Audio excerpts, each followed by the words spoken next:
Love Island has wreaked havoc and chaos in my friends' groups, okay? You just won Love Island. I'm seeing people I love argue online, go back and forth on threads, on Instagram, in the group chat. People are unfollowing people they've been friends with for years over some of this stuff. It's wreaking havoc.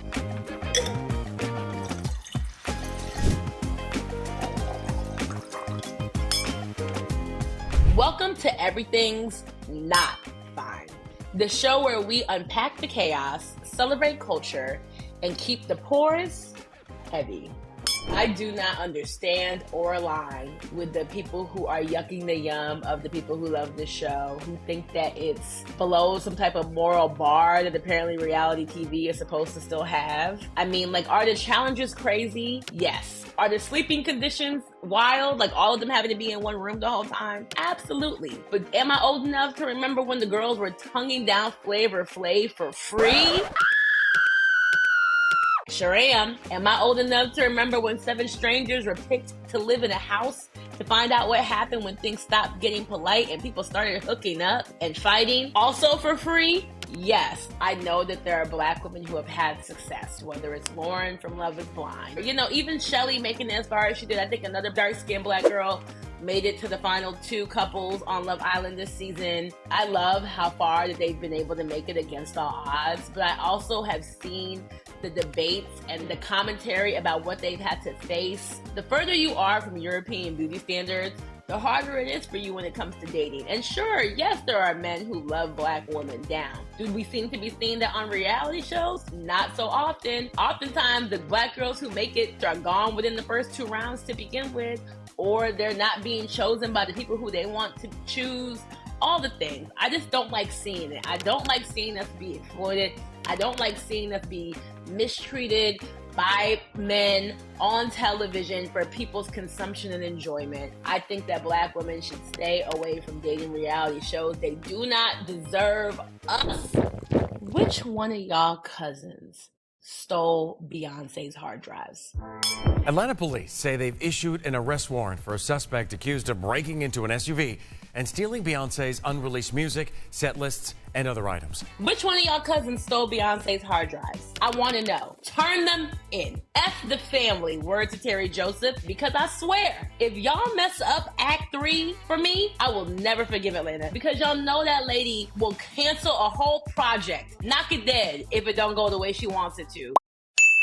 What if those were the visuals we have been waiting for? What if she was about to finally give them to us and you guys took them away? Turn your cousins in. And honestly, the fact that Beyonce got robbed after giving Atlanta her best shows is crazy. It really goes to show that robbing season comes for everybody out there. Y'all were the only American city to get a surprise guest. That lady and her husband went on that stage and gave y'all PDA, which you know they never rarely do, and have not done in America this entire time, okay? She was in LA for 2 weeks. We got no surprises. I am still really shocked that y'all got more than Houston. She gave y'all more than her hometown. Atlanta might really be Beyonce's favorite city. I would feel confident going to go buy a ticket now for Act 3 in Atlanta, but now y'all done stole that lady's thing, so I'm back to square one. Should I buy tickets for Atlanta, or will you now be punished for your cousin's misdeeds? I don't know. The Clips are back with their first album in more than 15 years. Where my money makers at? Where my money makers at? They have really restored the feeling in more ways than one. This rollout feels special because it's giving abundance. What's up, we Clips? I think it really does come down to the perspective, to the point of us getting to see many rappers do a rollout at this level at that age. I think a lot of times rappers who are over 50, they don't really feel the need to go and talk to everyone. And I get it, because fame can make people be more sheltered and not want to give as much of themselves. But what I think is so special about Pusha T and Malice, their authenticity is resonating so profoundly.